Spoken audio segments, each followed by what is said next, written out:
Welcome to On Your Plate, brought to you by the Mom Economy, where we dive into the real, uncensored mom things that no one is talking about. I'm your host, Kelly Hughes, and today we have three incredible moms with us to share their tips and experiences on reinventing the season ahead. More importantly, redesigning the season to work for them. All right, let's grab our glasses. Delicious, nice to meet you.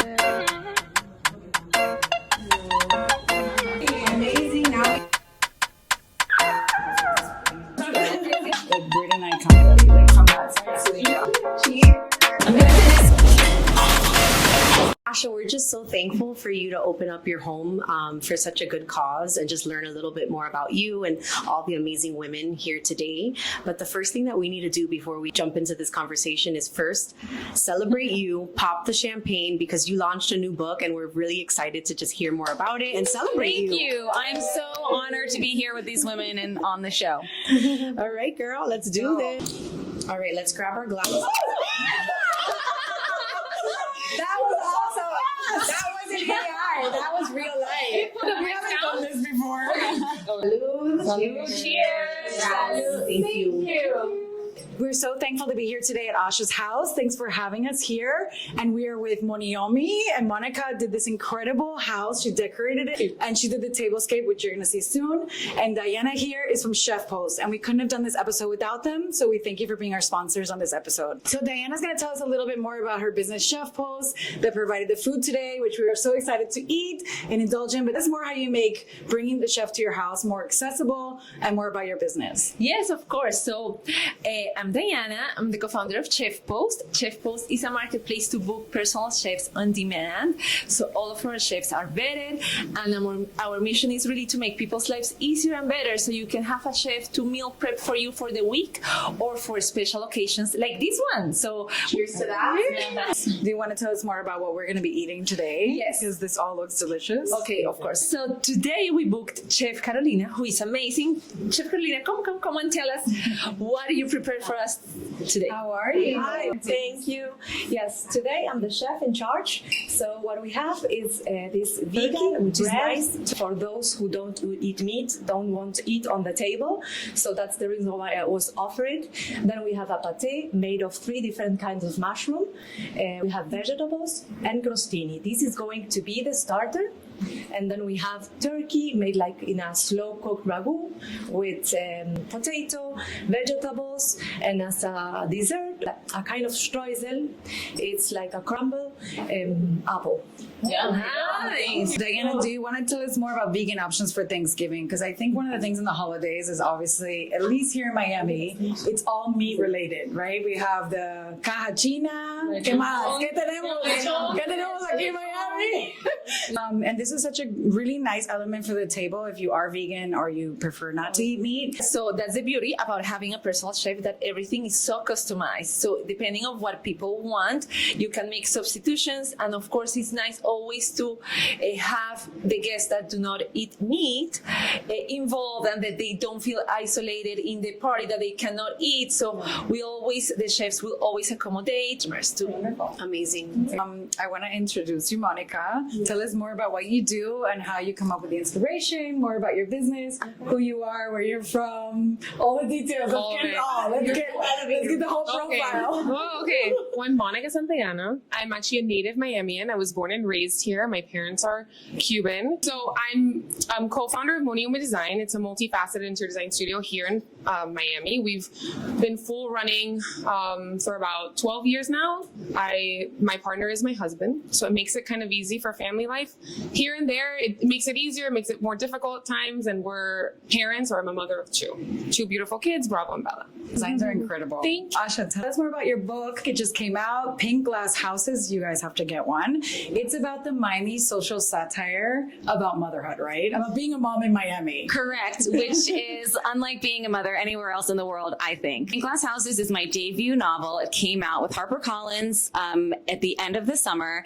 It's a love letter to the city while also poking fun at some of our more eccentric capabilities. We can definitely agree to that. And we love it because we can all relate to it being moms in Miami, right? PTA going rogue is like my everyday life. I live in Cutler Bay, which I had to take a helicopter to get here. Still in Miami, but I always am so surprised about the different personalities that you have to deal with, like being a room mom and nominating and the voting and the democracy that happens within like the school system. So I am so excited to read the book. Thank you. I always say that motherhood brings out the best of us, but also sometimes the worst in us, and the book definitely explores that. So why don't we go to the table and eat some of this delicious food and chat it up? Let's go. I'm gonna sit next to Monica. Okay. So as much as we are excited for the holidays, it can be so stressful at the same time because obviously we're still managing our businesses, and with Chef Pose, it's probably your busiest time of year, and probably with you as well with events, Monica. And I just feel like we always get so overwhelmed as moms when it comes to the holidays, and we should be enjoying that time with our family, but something always has to give, right? We either end up like sacrificing a little bit of work, or we sacrifice with our family, and then we always go to those holiday get-togethers that we're dreading, or maybe we have to fly somewhere and we have that uncle that always has something like really embarrassing to say. We've all been there when you're like dating and meeting new people and bringing them home. So there's just a lot of stresses. Some people are dealing with loss in the holidays. So there's a lot of different emotions that sort of bring up in the holidays.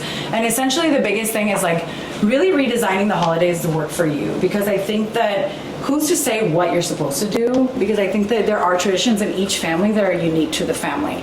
And I think that the most important thing is that you're happy and united and you spend that quality time. And that's really what we need, is a reset before the new year. You feel pressured to like carry out your parents' family traditions into your family now with your kids? Or how do you manage the holidays, and what do you do that maybe is like a little bit of a tip or a trick to dealing with all these things? I definitely don't feel pressure to carry on any traditions because my family was non-traditional. If anything, I gave myself the opposite pressure to overcompensate for what I didn't grow up with. And so since my kids have been born, I have an 11-year-old daughter and a 9-year-old son, I've tried to give them the most magical, most spectacular, most memorable holiday every year. And I kill myself in the process. There's snow. Literally, I get snow on Christmas Eve and sledding. coming over. Yes. Can I Yes, bring my I've taken it. I've taken it to another level.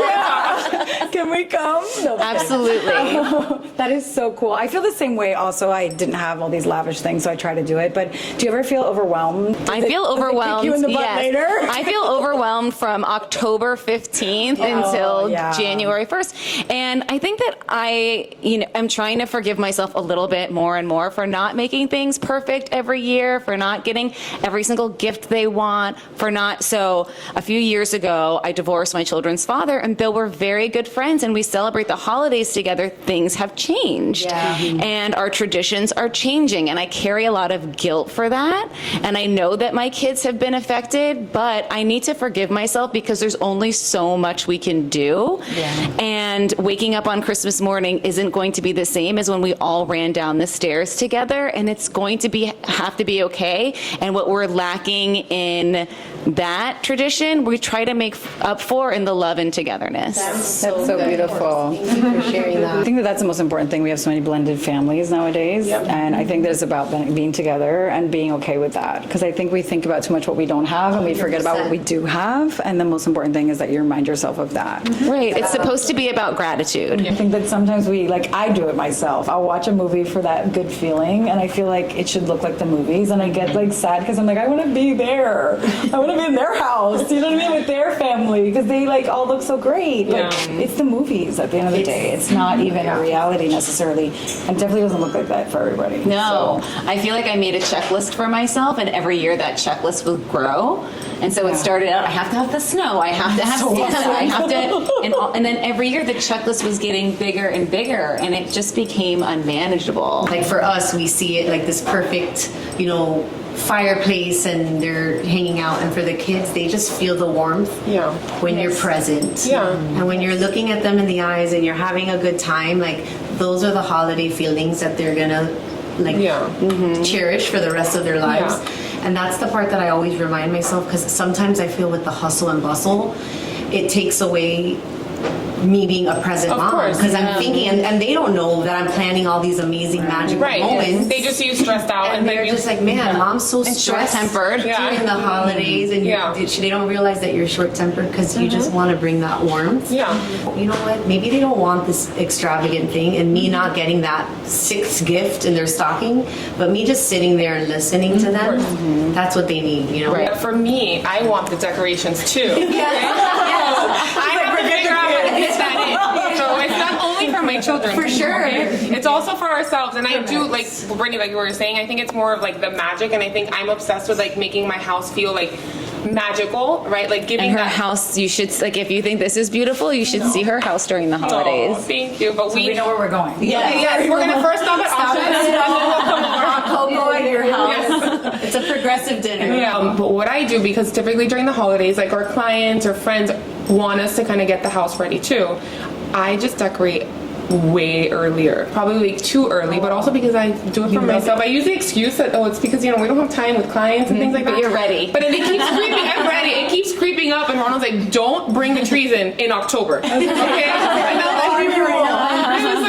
yes, because we also align it with our holiday tablescape that we do at Moniomi. The shoot is happening in October, and I'm like, yeah, I need to get my trees in October, and it's not my doing. So for me, it actually does help to kind of do the early, kind of get really early. I mean, my trees go up probably now in the beginning of November, like November 1st if possible. Yeah. Just so that I feel like we're set. I'm not stressed out when it really gets like the hustle and bustle of the holidays, because we also have a lot of deadlines. You know, our clients are like deadline. Our deadline is Thanksgiving, you know, Hanukkah, and Christmas, hard stops, and so we get stressed out during those times. So I try to like preempt that with just decorating really early. So you're a before Thanksgiving trees, or anybody that does after Thanksgiving? Because I know people are very adamant. I do that weekend. That's our tradition. Thanksgiving weekend, we go. Yeah, we get our 4 trees, one big one for each house. No, I'm sorry, 6. One big one. This is what I'm talking about. The checklist. One big tree for each house, and then each kid gets their own little tree for their room. Oh my gosh! It kind of works out because they decorate their little trees with the decorations I don't want on the main tree, and I'm like, this should go in your room. Yeah, you know all the ornaments that they lovely like make, and they're beautiful. They go on their tree, and it's a really funky. I love it. I know. I live in Brickell, so I'll put another tree on the balcony. Because there is no space in my apartment for more than one tree. One of the things I think that I mentioned earlier was like people struggle so much with like depression, loneliness. They go through so many emotions during the holidays. Just being overwhelmed. Maybe it's not even necessarily like that they're actually depressed, but they're just overwhelmed. Any advice that you give on how you share your holidays and like tips on handling that? Sure. Well, I love the holidays. It's my favorite season, and I love to host too. So I actually host every year a Christmas party for my friends and family. It's like 30 people. Not the Christmas day, it's early in Christmas, and all my friends actually in October, November, they text me, what is that day so I can plan my vacations around your party. And my friends always say, why your party or your Christmas gathering is so special? I would say is because I'm very relaxed and welcoming with the guests. So they feel not like, oh, this is so stressful. Yeah. She's so stressed out. Sometimes we feel so much pressure from social media that they are doing this gathering, etc. I always recommend, if you want to host, you have to be the most relaxed, because the idea is for everyone to enjoy, and that includes the hostess, right? Yeah. Mm-hmm. I struggle so much in the holidays because I feel like a lot of the women at this table, hosting is like a love language. You hosting is the way that you're showing your family that you love, that you care, that you're thoughtful, and that's one of my love languages. Yeah. But for the holidays, I feel like my parents, my in-laws, my grandparents like own the season. So we are on tour, and my husband and I are always super stressed out, and we're like the Valdez tour bus, and it's Noche Buena, 2 spots. It's Christmas, 2 spots. My husband and I have sat at the table, and we're like, I've told him, let's do a rotation where we're just at one spot one year for New Year's and rotate. But we have not come to terms on the holiday season. That's a good idea. Any tips for me? Because it seems like you guys have taken control. And I also am like a people pleaser, and I want everyone to feel like they matter and that their traditions matter as well. Because like I'm like they had their own family units, and I'm thinking about me. I have 3 boys. I pray for their spouses. I'm like, please love me, I know. so that I see you guys again. I do too. Because you just see in the holiday season as people get older that they kind of separate. And what are some of those hard conversations that you've had? Like to tell my mother-in-law, no, we're not coming is like, I can't say. To tell my parents, no, we're not coming, it puts such a strain on our family. And sometimes I feel like the kids, they're just hanging out with their cousins or they're just doing something fun. Oh, we're on to the next party. We're like, okay, we were at your house for 162 minutes. So That's really hard. I don't. You're exhausted. Yeah, I don't know if there's any. We used to do that too when I was little. It was like I remember loving Christmas Day, but also dreading it to some extent because my dad wanted to make sure that he visited all his, elderly relatives too that aren't even having an event but it was like we want to make sure that we're visiting everyone on Christmas. Yeah. When I had kids, I was like, look, I'm gonna host.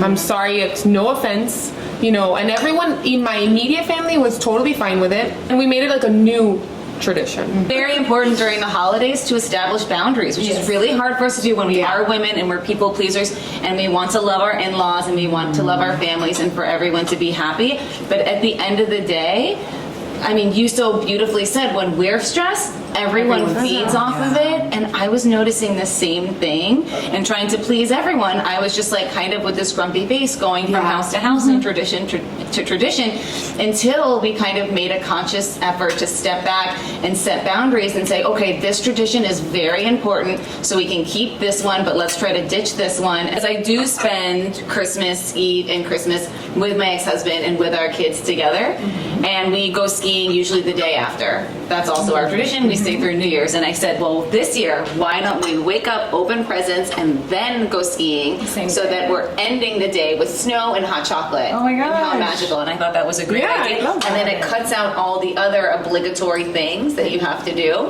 And flying on Christmas Day is so much easier. It's better than flying the day after. Any other day. Yes, exactly. It was vetoed, but I think it's a good idea. I'm going to keep pressing next year. For next year. You'll keep pushing. It's a really good idea. And definitely I think it's nice. I think most people from Miami, for those people that aren't from Miami, everybody goes skiing. I feel like that's just like a Miami tradition. Yeah. Like if you go to Vail or anywhere in Colorado, you're running into everybody from Miami. So I wrote about it in the book, actually. Oh, you did? Yeah. It's a Miami thing. Totally. It's perfect for the book. I had this dream of doing exactly what my parents did. It was like Bahamas and basically Colorado. Those were like the 2 trips we always took, and I had the best memories from them. But I think that, in this day and age, it's kind of hard. Not every family can make the exact same trips that your family did or whatever. Miami's not very holiday friendly. Except for your house. Your house. She brings the snow to her. Yeah, it's like, it doesn't feel like the holidays here. Even Orlando's better than Miami during the holidays. Oh yeah, Disney. Super magical. Yeah. I love Disney in the holidays. I love a Disney holiday. That's my favorite thing. My son's birthday's in November, so we go like every. Do you do Mary? Yeah, I've done it once. I did the cruise also. Oh yeah, we just came back. I just came back from the cruise this Monday. Yes. Yep, it was a very scary cruise. Did it? Oh, Not so scary. Not so scary. Not so scary. Not so scary. Sorry. That's right. Give us your star Did you guys rating. have fun? Worth it? What do you think? Oh yeah, totally worth it. And I think She's the a really kids. big Disney person. Yeah. Me too. Yeah. We're big. junkie I mean, at this point. we I'll go be at Fort to Wilderness for Veterans Day weekend. Amazing. That's what we do for 6 years in a row. That's our tradition. I'm very nice. We go to Disney any chance we get. We go like 6 times a year. Do you have annual passes? Yeah, of course. Is it worth it? Well, for us, it's 100% worth it because, like, for instance, when we went to the cruise, we got there at night. We just entered. We went to Ep.2 for like an hour and a half, and then we left, so that you're able to have a little more like leisure, to like, come and go, like not feel agenda, like you not like have to. I have to be there at rope drop and then get my money's worth. So I love that. My whole family has now annual passes because we drag them all. Yeah, you're like, So I love Disney, but yeah, I would say 10 out of 10 for the cruise. So the holidays, we talked about us having big families and all of the different things of changing traditions, which is such a blessing. Like, I almost sometimes feel bad of like going on tour because there's people that don't have that and are really lonely during the holidays. Yeah. And mental health is such a really important topic, and you see the statistics around the holiday season of that being like an issue, people grieving, even like losing family members and having a new holiday tradition like without them is really hard. So I'd love to hear you guys share, you know, how have you dealt with grief or mental health during the holidays to really try to kind of uplift. Losing my grandma was really hard, and then not having a Christmas without her was different. And it was like we always like have a seat at the table for her anyway, just to like kind of honor that she's still a part of it. So I'd love to know what you guys do, or if there's anything that you guys have struggled with. I mean, I think this year for me particularly, I know Asha has her story too, but I lost my mom like a year and a half ago. And yeah. That's a hard one. And last Christmas was the first one without my mom, and I was very close to her. And I think all it is just I talk about her all the time, constantly. We wake up, we say goodnight to her, we call her Abby. We wake up, and I think it's just keeping them in the conversation. Like, this is a whole other grief topic, you know. It's like people think that they're afraid to ask about your loved one that has passed, and actually it's the quite opposite. I love when people ask about my mom, because I feel like she's still in your memories. And we, during Christmas, we give gifts on behalf of her. I still tell Bravo and Bella, oh, Abby would be so proud of you. Like, I make sure that she's still in their memory, because I have a fear that they're gonna forget her. So on my first Christmas, I wanted to just envelop myself in family. I just want everyone here. I needed the support. I mean, I was also, I was worried about my dad, and I'm worried about my aunt who had lost her only sister. So we're we all have to be together. So I think that's really it, and just keep talking about them, making sure that I just try to express what my mom would have expressed to my kids. I'm everyone Abby would be so proud of you. It helped me too, to kind of not feel alone, and feel that I was the only one with her memories. It's just kind of sharing them. That's keeping them alive, I think, is the key. It's awesome. I think you can be surrounded by so many people sometimes and still feel so lonely. And I think that's also the thing that people talk about a lot about being alone. Yeah. But people are also with a lot of people and feel alone. Yeah. So, and they say a lot of people that struggle with depression and mental health issues, that you never even knew they were sad. Sure. And they just would show up and be the life of the party. And I think it's in those moments that things really trigger you in so many ways. I was in the fashion industry for 24 years as a model, and it wasn't until a few years before I had my son, I think it was 2 years before I had him, it was Christmas Eve, I was at home alone, and I just thought about it, and I'm I have all these people in my life and I'm here by myself. I didn't have a child at that time, I didn't have a boyfriend or a husband, and it really triggered me in a really intense way, because I'm there's all these people out there that know me, and not one person am I with right now. And I'm did they not invite me? Did I not reach out? Because also it's about you also letting people know that you want to go somewhere. Because sometimes it's not just a one-way street with that. But it really hit me hard. And I got a few phone calls, but to be sitting there by yourself and realizing that I know these people and I'm in my 30s and I'm sitting here. It was just a weird feeling. And I think that it triggered me to realize that I also had to invest in those relationships that matter on Christmas. Or they say, human beings are our largest commodity in life. We can invest in houses and cars and all these things, but it's sometimes later on you start spending your money on experiences and the time and the people that are around you, but you don't do it earlier in life, and then when you get to that age you don't have anyone to spend it with because you didn't invest in those people. All these different friends for different seasons and reasons. And it's not always your birth family or your biological family that you're with on Christmas or holidays.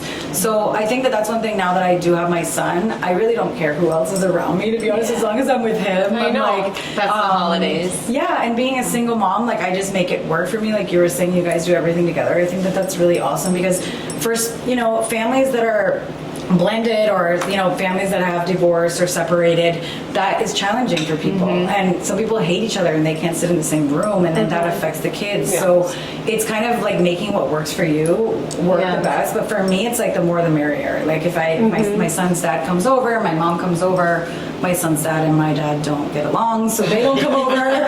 We do Thanksgiving separate. That we have to manage. There's always those scenarios. But I think that it's really important to know that you're not alone in these things, because it felt like, in my case, I was like, am I the only one going through this? Like, I went through a lot of that. It is And I don't feel like- isolating. Isolating, yeah. And I don't think I got to the point of feeling depressed, but I definitely realized I need to reassess my life and where I spent my time, because it wasn't, I couldn't blame anybody. It was really my doing too, because where you sow your seeds, you reap, right? So I think I had a real reality check, and that really changed my focus on where my future was going. I also For a think it's minute. important to reach out. That's from one side, but also if we have big families, always think of the single people or the ones that don't have their family here or wherever you are, and invite them. We have done that. I remember like a couple of years ago, we were hosting New Year's, and a friend, he was by himself here, so of course we invited him. It was a very family-oriented gathering, but it still is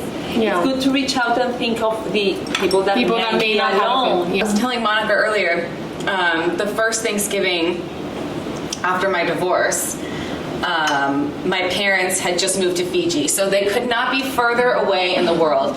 And for 10 years, I had hosted 25 people at my home for Thanksgiving. I would put together a tablescape. I spent months planning. I would cook for days. And it was something that I was so excited to be able to give as love to my family, and a tradition for my kids that they grew to love. And then the year I got divorced, my ex-husband decided to go with his family. And even though we get along very well, I didn't feel comfortable joining them that year. My parents had just moved to Fiji, and my brother called me and said that he was choosing not to come that year. Oh goodness, so you were alone? So I thought I was going to be alone, and it hit me very hard. First of all, I was mourning the loss of the family, and also mourning the loss of this tradition that I had really grown to love, even though I complained about it. I got stressed. It's part of it. It was part of it, and I felt like I was depriving my kids of something by taking it away. So I had a lot of really complicated and difficult emotions. I was missing my parents, and then something really beautiful happened. My friends started hearing about what I was going through, and I ended up with so many invitations to join my friends that I couldn't accept them all. And I ended up going to 3 Thanksgivings that year. And after my kids left their grandparents' house, they came and joined me. And in a way, it ended up being one of the most beautiful holidays I've had, because it was unexpected, and I just felt so supported by my friends and my community. Yeah, change is good, but it's scary. Very right, and learn never know. that your expectations are never going to remain the same. Right, so good. Yeah. Should we go to the next course? I'm sorry. This was delicious. This was like- delicious. I wanted to say that I give the Wait, now that we're eating, I'm gonna eat. I know, she said it was just supposed to be decoration, but it's everything. really good. It's really good. As we're like shoving pate in our mouth. Was the chef, so that's the good thing that is Thank to you, have Chef. this help. Thank you, Chef. Thank you, chef. The gift giving is stressful because you want it to be such a great gift. You want the reaction for when they open it up. You know, all of the things. You want people to know you thought about them. Yeah. You took into consideration who they are as people and what they like. So, I mean, for my kids, what we've learned is, and they're getting older now too, is we get like about 2 or 3 kind of bigger gifts that they open, but we'll do like an experience or a surprise Sure. or something Yeah. that they can actually like I love get that. outside. So last year was skiing. We went to Club Med in Quebec for the skiing resort, and it was super fun, and it was such a great, they were so excited, and we did like a little scavenger hunt for them to figure it out. So it's like figuring out those different moments, and They'll I remember that forever, too. exactly. And the gifts, sometimes I feel like I'm getting them just to like check a box, and then they don't play with it, or it's Sure, something that they true. just saw on TV. Right, I know. And I've been vetting myself on that piece too. Like, Yeah. you know what is it, something they're actually gonna love and use, and then get a couple good ones, and then invest in an experience, Right. and invest in something that's kind of Yeah, that was the memorable. cruise. Was that actually for their birthdays? Since Bella and Bra were 2 weeks, 3 years, but 2 weeks apart, their birthday. So that was the, instead of like gifts. presents, we did like an experience, right? I did that instead of having a birthday party, because kids' birthday parties are like $4,000. I know. I did a birthday party the first like 3 years, and I was just like, even in my building, I did it really nice, but I also didn't like splurge. Like I didn't go to one of these like places that have them, right, or like a rental.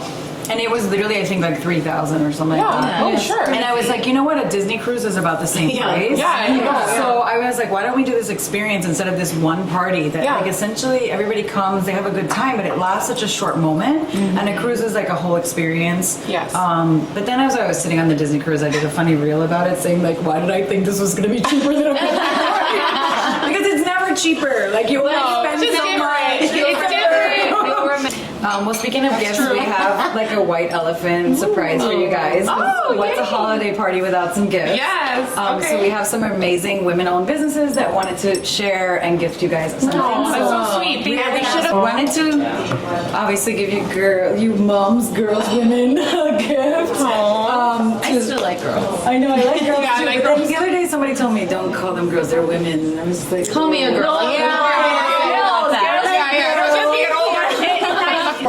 So the first one that we wanted to share, of course, is this beautiful, amazing book by Asha herself, Pink Glass Houses. You have to check this out. So it's about the social satire of motherhood in Miami Beach, which I can relate to so much, being that I was born in Miami and been here for so many years. So I can't wait to read it. So you guys have to check this out. All the holiday travel, you're gonna need a book.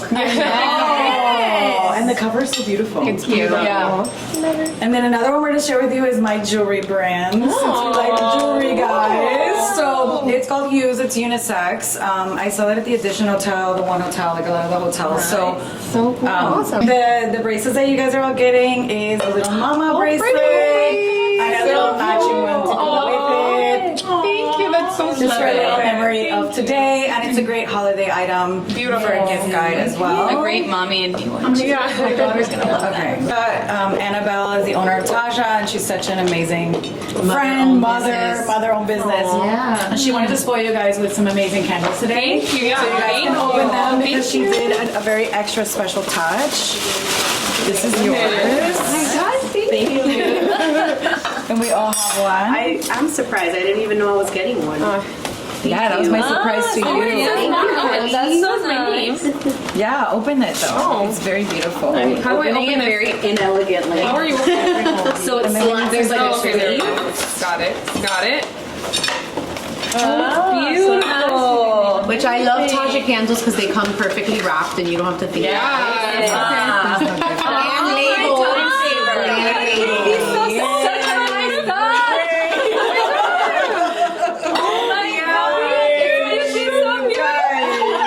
No, wait. Asha, she worked really hard on it. That's so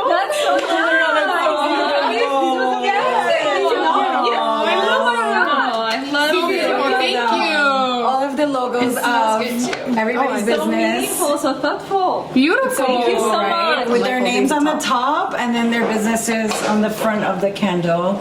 And at Tasha, she can print anything for you, which is really beautiful. Literally anything. I know. A book cover. Awesome. So, really, thank you so much. I want to read it. So chill tips. Whoa. I love these. Yeah, so she's a mother-owned business. She actually lived in New York but moved to Miami now. And Chill House, they good for travel. If something Beautiful. happens, you can pop it in, have it Which ready one? for the Let me see your night. design. Oh, I love it. Let me see. Oh, that's very Cool. I always pop one in my travel bag just in case. 60 tinsel. Because you're ready to go and you don't know. Thank you. Beautiful. So we're so happy that we had all these incredible sponsors and we had this great conversation with you, all of you incredible mothers. Please like and subscribe to our channel and be back for more for the next episode. Now dessert. Cheers.